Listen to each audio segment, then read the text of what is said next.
Hello, welcome to Maths Prowess. Now we have a question before us. It's a polynomial equation, a polynomial of fourth degree, fourth order polynomial equation. So how do we solve for all four roots of x that will satisfy this expression we have in here now? Now, many looking at this, we can use the trial by error method, but if we use the trial by error method, then we are going to do that again for the second level. But I'm going to show you a very simple way of solving this and getting the answer straightforward without involving yourself in the trial by error method in two different formats. Okay, so here we take our solution. Now, looking at this question here now, you discover that if I put this in bracket and also put this in bracket and I factor out what is common to this expression, we're going to come out with a very good expression that will enable us to solve for our x with ease. Okay, so let's go ahead and put these two in brackets. So we have our x to the power of 4 minus x to the power of 3 in bracket, then minus, let's put this in bracket also, x. Then, so long we are putting this in bracket, this minus times minus will give us plus. So here automatically we turn to plus 1, close bracket, everything equal to 0. So what is common to the first bracket here is x to the power of 3. So let's factor out x to the power of 3. So this will now give us x to the power of 3 bracket. If we use x to the power of 3 to divide x to the power of 4, this will give us just x. Then we have here minus. Then if we use this x to the power of 3 to divide this will give us what? Just 1. Put this in bracket. Then what is common to x here and 1 here is just 1. So we have here minus 1, bracket open. We use minus 1 to divide minus x. That will give us what? X. So we have here x, and this minus we times this plus to give us minus. So this will give us minus 1, because minus 1 dividing plus 1 will give us minus 1. So we can close this up to give us equal to 0. A critical look at the terms in the bracket to discover that they are the same. So let's take this one and take this one here. So this now implies our x minus 1, then bracket x to the power of 3 minus 1. Everything equal to 0. So what do we do from here now? We apply the zero product rule, which says that if we have our a times b equal to 0, this simply means that our a is equal to 0 or b is equal to 0. Okay, so if we apply this rule, this will call the zero product rule. If we apply it to this thus means that our x minus 1 close bracket is equal to 0, or our x to the power of 3 minus 1 is equal to 0.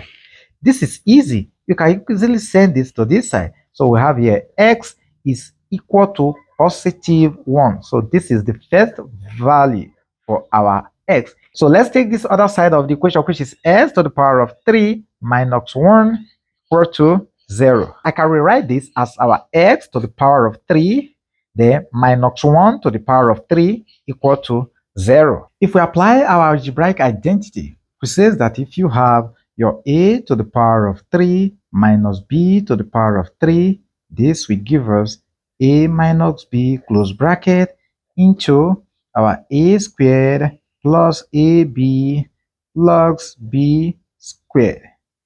So if we apply that to this, then we're going to have our x to the power of 3 minus 1 to the power of 3 is equal to bracket x minus 1 close bracket, the bracket open our x squared plus our x, the plus 1 close bracket. Okay, now everything is equal to 0, mind you. So we can apply the zero product rule here again to give us x minus 1 is equal to 0, or our x to the power of 2 plus x plus 1 is equal to 0. Now, if we look at this carefully, what we observe here is that this expression we have here now, this will give us x is equals to 1, and we'll solve for something of such here already. So all we need to do is to take this side of the equation. So we have our x to the power of 2 plus x plus 1 equal to 0. We use the quadratic formula to solve for our x here. And what does it say? It says that our x is equal to minus b plus minus the square root of b squared plus, minus, rather, 4ac all over 2a. Our a here is coefficient of x, which is 1, and b, coefficient of x, which is 1, and c is the constant term, which is also 1, 1, 1, all true. So if we substitute into this, our equation here, then we're going to have our x is equal to your minus 1 plus minus the square root of 1, this 1 square, then minus 4 times 1 times 1, okay, all over 2.